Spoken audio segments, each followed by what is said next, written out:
মুখ্যমন্ত্রী মানুষের মধ্যে কিন্তু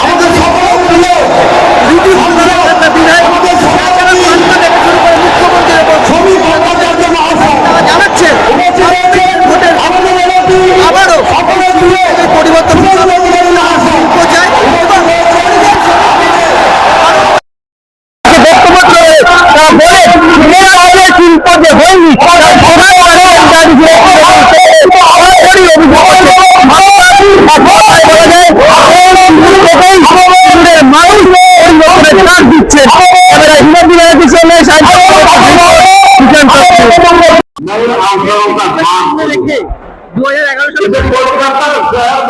প্রতিশ্রুতি মুখ্যমন্ত্রী রেখেছে বলে মনে হয়।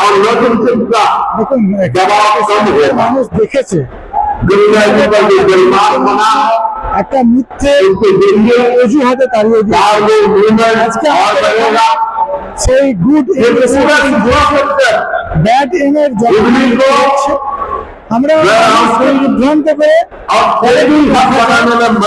সরষে সরিয়ে পুকুর কেটে বেশিরভাগ যাতে আগামী দিনে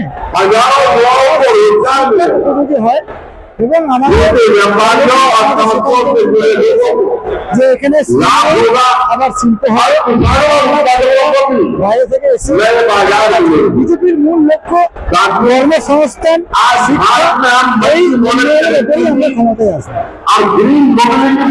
2011 সালে তো সিঙ্গুর থেকে মুখ্যমন্ত্রী মানে প্রথম ক্ষমতায় আসে, মুখ্যমন্ত্রী ক্ষমতায় আসার সিঙ্গুরের বড় ভূমিকা ছিল। 26-এ কি আবার পরিবর্তন দেখা যাবে? 26-এ অবভিয়াসলি পরিবর্তন হবে। 26-এ যে পরিবর্তন হবে তে আপামর জনতা আজকে বলে দিচ্ছে যে 26-এর পরিবর্তন আছে। দিদিমণি এখানে সরষে ছড়িয়েছিলেন, শিল্প পাড়িয়ে সরষে ছড়িয়ে আপনার কৃষিটাকে দেখাতে চেয়েছিলেন। দেখুন দিদিমণি অ্যাকচুয়াল ওনার মাথাটা খারাপ হয়ে গেছে, দুদিন বাদে চলে যাবে তো তাই ভুলভাল বকছে। সাধারণ মানুষ এটা মেনে নেবে না, সাধারণ মানুষ আর 2 মাস বাদে জবাব দিয়ে দেবে।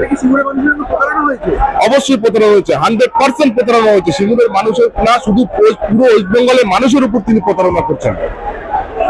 এই হচ্ছে মানে কি বলবো, এই সরকারটা মানে আর বেশি দিন চলবে না। দেখুন তৃণমূলের কোনো মন্ত্রী বা তাদের মানে কথা বলার মতো রুচি আমাদের ভারতীয় জনতা পার্টির কার্যকর্তাদের মধ্যে নেই। দেখুন তারা তাদের সম্বন্ধে আমি কিছু বলতে চাই না। তারা অনেক চাইছিলেন সিঙ্গুরের মানুষ শিল্প চায়, সিঙ্গুরের মানুষের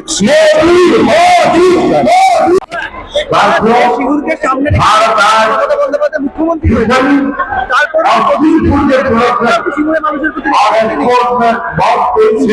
মানুষের সাথে সম্পূর্ণ ব্ল্যাকমেল করেছে। এখানকার মানুষকে ভুল বুঝিয়ে তার নিজস্ব স্বার্থ সিদ্ধি সবল করেছেন। আর এখানকার মানুষ আজকে পরিযায়ী শ্রমিকে বাইরের রাজ্যে কাজ করছে।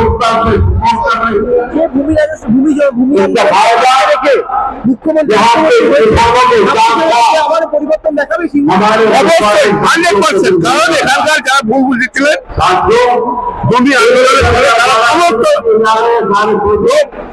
ফিরে এসছেন। অবশ্যই চাইছে এই জায়গাটাকে নিয়ে বেচারা মাতা মমতা ব্যানার্জি পুরো ব্যবসা চালু করেছে।